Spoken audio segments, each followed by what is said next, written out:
This is Chicago. Doors open on the left at Chicago. Welcome to Chicago. Welcome to Chicago. Welcome to Chicago. This is Chicago. Doors open on the left at Chicago. Welcome to Chicago. Welcome to Chicago. What a fucking victory, ladies and gentlemen. I got Steve Edwards and Ivan from the Tape Never Lies Network, and oh my God. I couldn't believe it. I can't believe it. Yeah, man. I'm in shock. Unreal. I think Steve is still in shock. Still in shock. I said he's about to make this, and they talking about the scenarios, the West. I'm just like, he got to miss this somehow, but he's not. And Blackwell comes flying off the edge, just hot, this extended. And I saw him. I was like, I don't think he got that. Boom. No, yes, he did. Oh my God. Goodness. What a win. What a win. It's a dirty win, but it's a win. It's a win. It's a win. And to be honest with you, it's a game-winning drive for Caleb. Like, he took us down there, let us down the field. I'm sorry. I know I said that. I said that. I said he's going to put his cape on and win that game for us. You did. But it was a game drive for Caleb Williams and the Chicago Bears. As sloppy as it was. Oh, yeah, very sloppy. As sloppy as it was, they were still in the ball game. They found a way to win. Yeah, they went down that last drive for that win. It was very methodical. It's one of those things you need to probably look back and take a look. What's going on?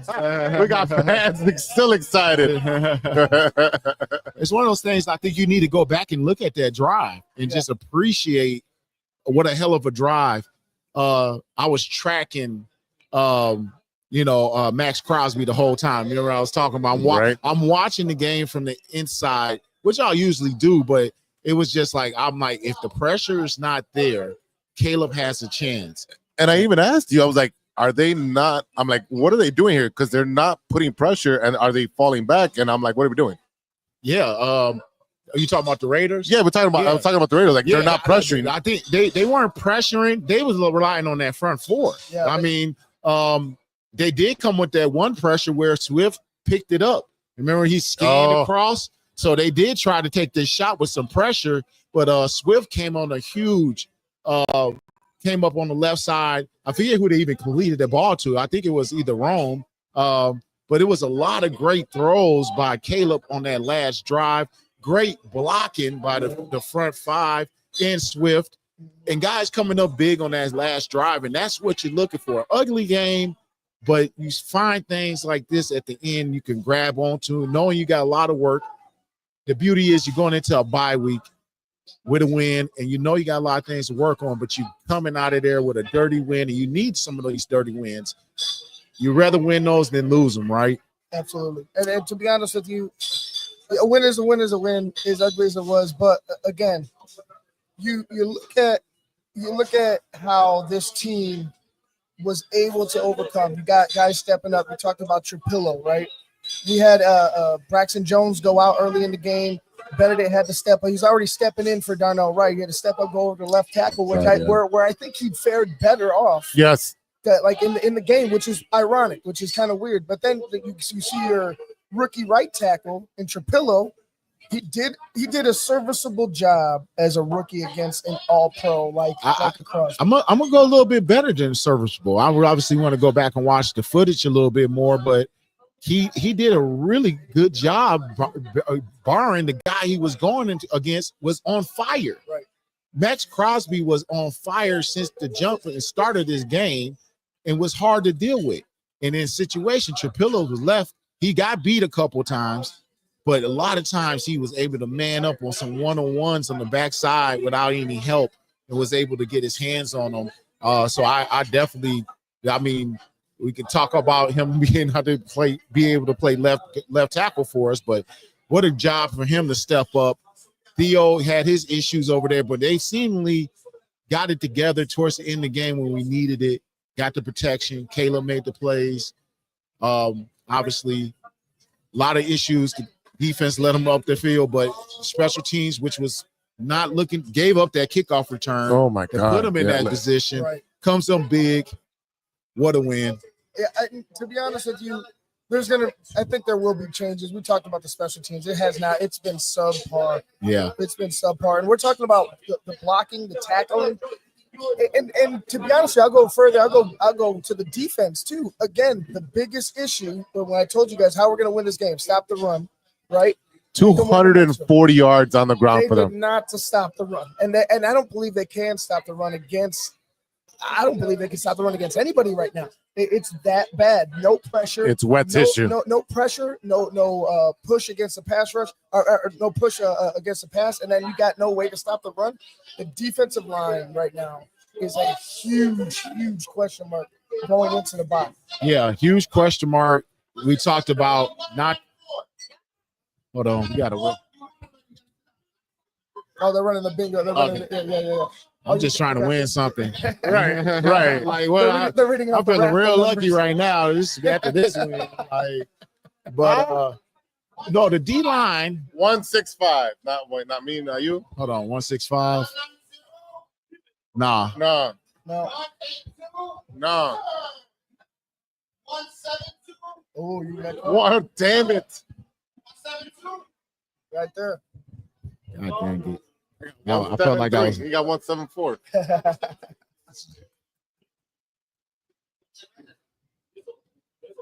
All right. All right. So back in the But game. yeah, but we're talking about the D line. I mean, they got pushed around. I said 174. Let me know. But they got pushed around. We could not get to the pass, the quarterback. Big issues, but it feels like they won't be doing anything to address this because they're going to lean on the bye week. They're going to lean on guys getting healthy. And that is just one of those things like you need to identify. Doing a bye week is when you get somebody in to help this team in. But I feel like they're going to rely on Grady Jarrett being healthy, coming back. They're going to rely on other guys coming back before they start making any moves. They want to see the team is complete. It's quite obvious. Regardless of who's coming back, Grady Jarrett, we need more help on this D line. And when there was a Clowney out there, I don't understand why you don't make the moves, and then when you do, you trade for a Claypools or something like that. Right. And again, the biggest issue that going into the past two drafts we talked about on TTNL, go out, solidify yourself a left tackle, or go find a game-wrecking pass rusher.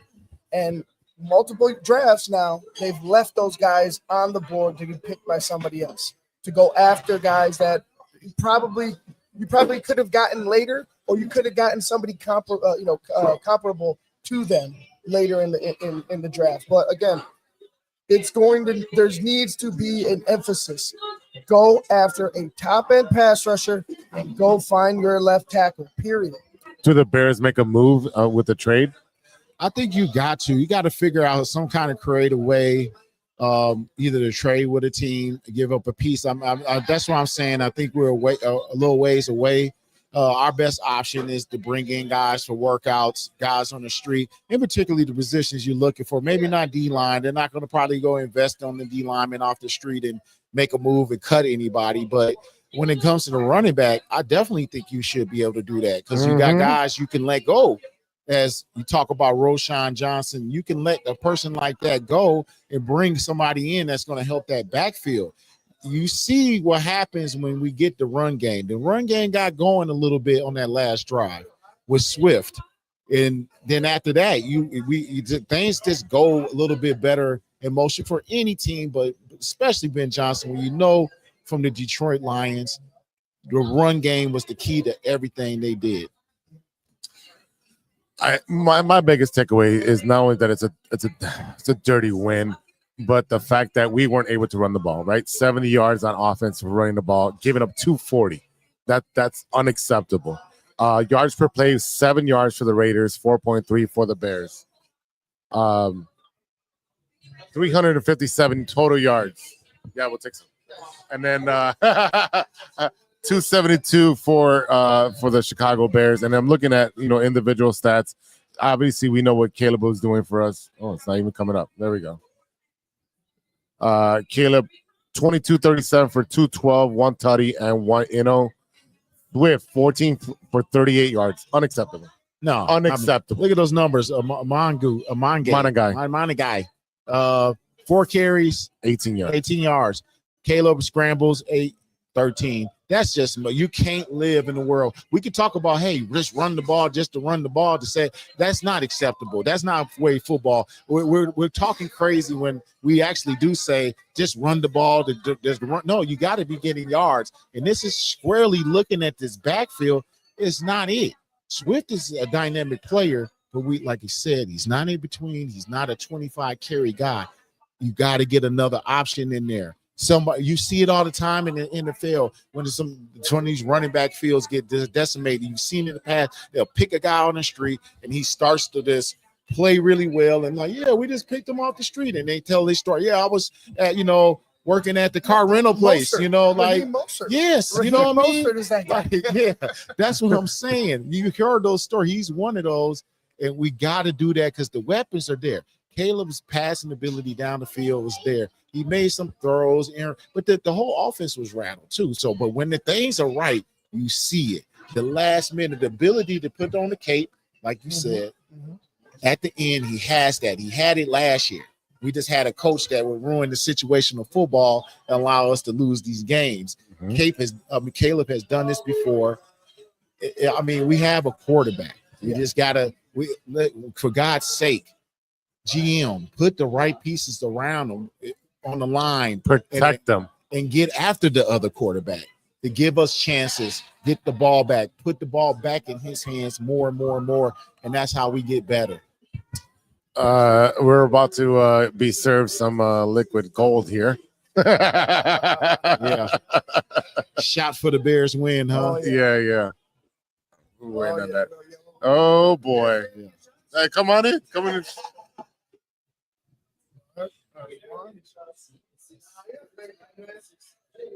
What is this? Huh? He said he can't hear you. I can't hear you. Yeah, we're on the air now. Oh yeah, We're on the air. There we go, to the Bears. To the Bears. Bears victory. Cheer, Bear out. Thank you.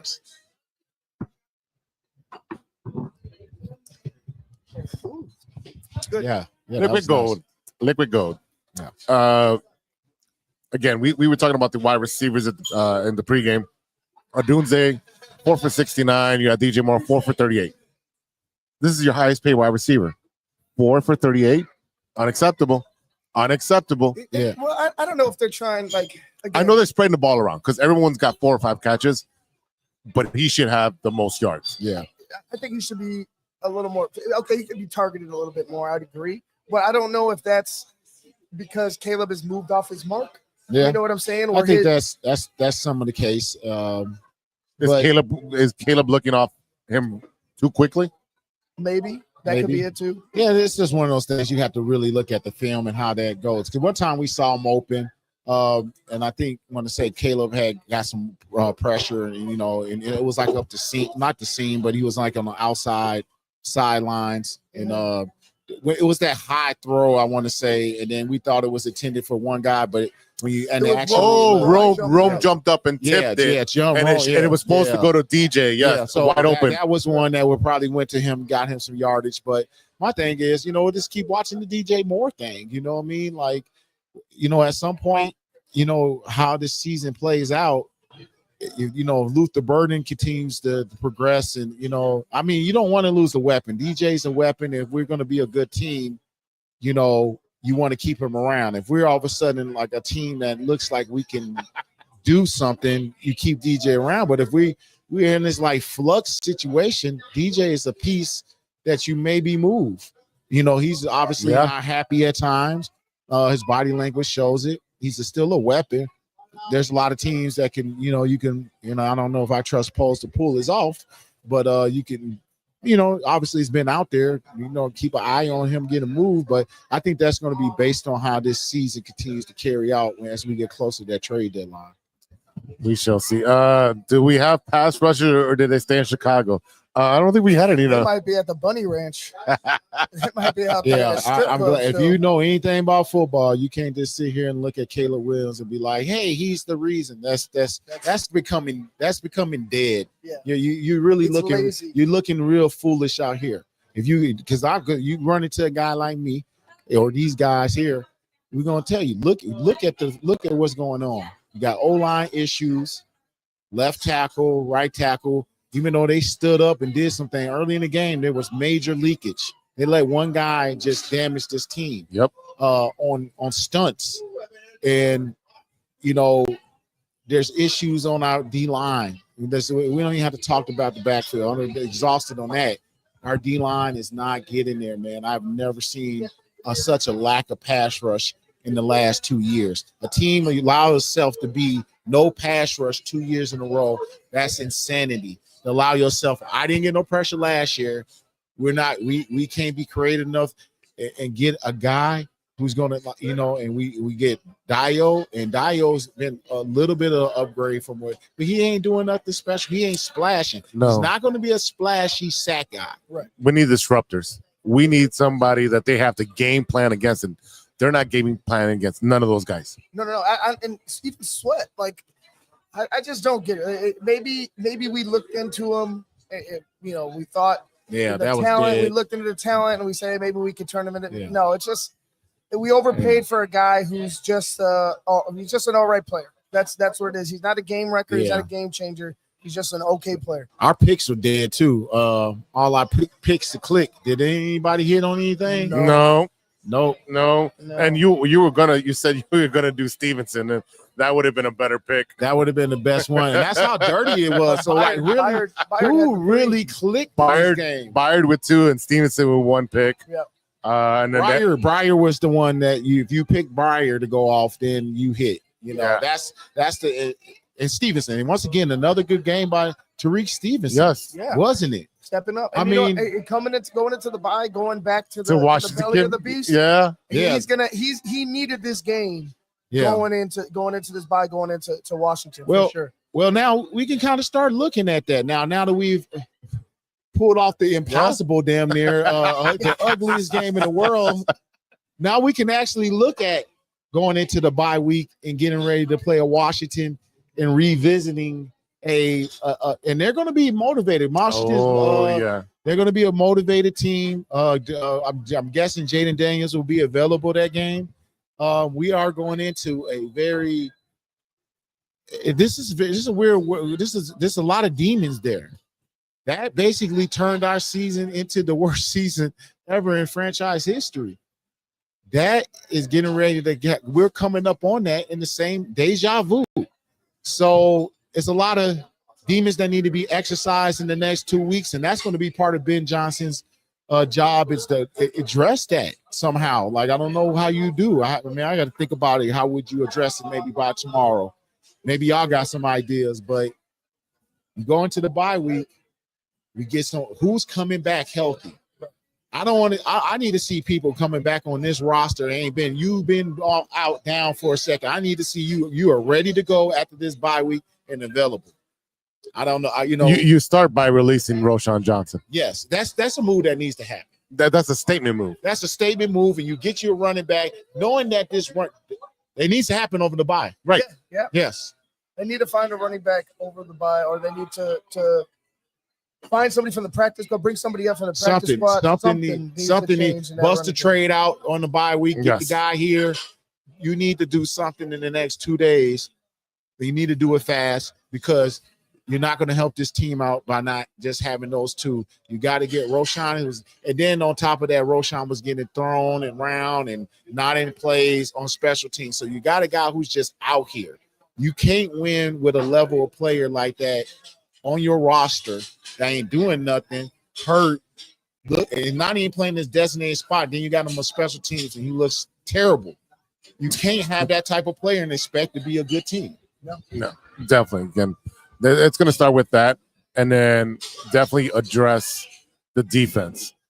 Giving up 240 yards rushing, you're going to lose any game. If it wasn't for the 4 turnovers, 3 interceptions, and 1 forced fumble, this game would have got out of hand quick. Well, it's like you said, we should have been up. We could have been up 21. We could have been down 21. But I believe when you're in the red zone 3 times in a row and you only come up with 3 points, that's a failure. Yeah. That's unacceptable. Yeah. So that's something that going into the bye week, that needs to be a point of focus. Hey, man, we got into that game shouldn't have been This close. No, It I don't. shouldn't- After all of that, we come out with the win, which is We great, played to but it their shouldn't have level been instead that of way. playing to our Right, level. Right, absolutely. It shouldn't have been that way. We should have put their asses out. Yeah, it's just hopefully. I mean, I don't know what kind of tackle drills you can do. They need to get back to the basics. And I mean, we saw this last week with the tackling. It was brought up last week. I mean, they look like my youth team. I'm telling you, man. My youth team, my older guys went 0-4, 0-5. We just finished our season. Nobody wanted to tackle. And I'm just like, then I'm looking, I'm like, man, the Bears are tackling like my youth team, like arm tackling, like, okay, maybe my players are watching these guys. And that's why they like, nah, coach, you don't know what you're talking about. The Bears tackle like this. That's why we do it. So, Pick a better example, guys. Yeah, we can't live on our secondary getting 3 picks with no pressure off of Geno Smith. That is not the formula. We're not going to confuse all these other great quarterbacks that we're getting ready to come up on. You got to get to the pass rushing, and you got to find a creative way to get somebody in here. I think you have to try to find somebody. I don't know how you do it because who's out in the street? Who's ready to go. Can you go? Ian Wheeler's on the street. Yeah. Yeah. But, we're obviously running. I mean, those are the 2 biggest needs right now is our running back. You need to address that, and you need to address somehow via trade the D-line. You got to go out and try to get somebody. And we've tried, but I'm not, like I said, keep an eye on DJ Moore as that tool, that piece to get you some defensive pressure. Yeah. But I don't know how you do that. I don't know when you make that move, when you decided that DJ is not the guy. That's going to be a very, but people see it, and maybe that's your last piece of that trade that you can maybe finally do something right with. That last, because everybody said we're done. Like nothing in this trade that from the mega trade from the first pick is all over. It's all used up. No, it's not. We got DJ Moore as a tool to make one last play for a D lineman that somebody wants to come off of. That's going to upgrade. That gives us some kind of outside rush, and it needs to be an edge rusher, not D tackle. I know we need that too, but if I need to have my selection of what we need, D tackle, D end. It's end rush. It's an end. It's an end. Mm-hmm. It's an end, and it's an end that can do multiple things. You saw Crosby out there. That's what we need, a Crosby. He was fucking everywhere doing everything. 4th round out of Eastern Michigan, Ypsilanti, Michigan. Went on a visit there out of high school, and I was like, no, I'm not going. Fuck it. Ann Arbor was like right across the street. I was like, I can't do this to myself. I know I need to be playing for University of Michigan, but they've had some guys come out of there, Eastern Michigan, real quick. Charlie Batch. Quarterback. Yep. LJ Shelton played left tackle for the Arizona Cardinals for a bunch of years. He was a first rounder. He actually was my host when I went there. He was the big dog. And obviously, their most famous guy is Max Crosby, 4th round. Why can't we get anybody? Like, I be looking at some of these teams with their backups. Like, we don't have nobody like that in our starters. Nope. No, we don't. That's like I forget who we played last year, and I was like looking at their D line like, oh, it was San Francisco 49ers when we went to San Fran last year, and they were depleted at D line, and I was like, okay, they were saying that gives us a chance, and I was like, who the hell are these backups? Yeah. And they are killing us, and why don't we have anything that replicates that with our first unit? Right. So this goes back to your guy. Scouting's got to be better. Scouting and decision making. Mm-hmm. It's off. It's off. It's not on the level that you needed on the NFL. Like, this is really bad, and I'm not trying to downplay like being a general manager. It's just that easy. It's not. But you got to be super. It's like you got to know what you're doing. But you guys are at the bottom of the level of the NFL and doing it. Closing thoughts, Ivan? We talked about it. This was a needed to win. Yes. You needed to win this game. And again, as bad as we saw them, they found the way to win. So, like, if I want to take it, and I want to take this kind of month by month moving forward, if we look at this past month, right, the first 2 games, it's bad, terrible. The second 2 games, a lot better. I mean, even though it wasn't great today, it wasn't as clean today as it was last week, a lot better. So what you're looking at is progress, right?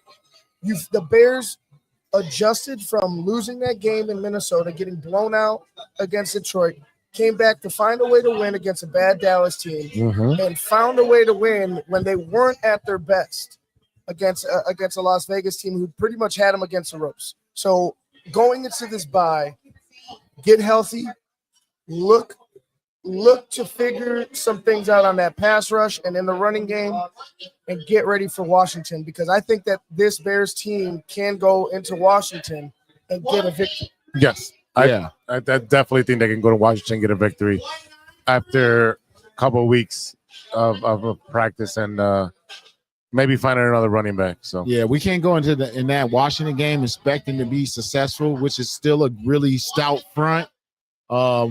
Washington has, and expect to win with that running game. You have to add some element, some piece that can give us a little more downhill running that will actually help, not just sit on special teams and be terrible at that. So we got to find that answer. I think running back's the biggest thing that we need to address, that we can find something on the street or on our practice squad.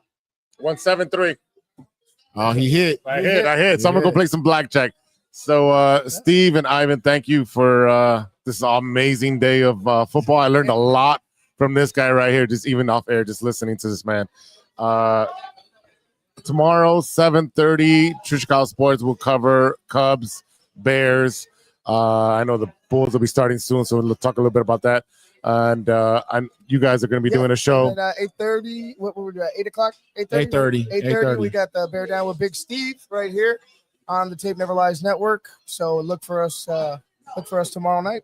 Yeah, we're gonna break it all down. We're gonna digest this thing, think about it, because it was wild, and I'm gonna watch it again. Yeah, I gotta feel like I need to watch this again, especially that last drive. So yeah, definitely. Oh, yeah. All right. For the boys, we are at Output 1758 West Grand Avenue. We will be at the Berwyn location. I'll get that address out to you pretty soon.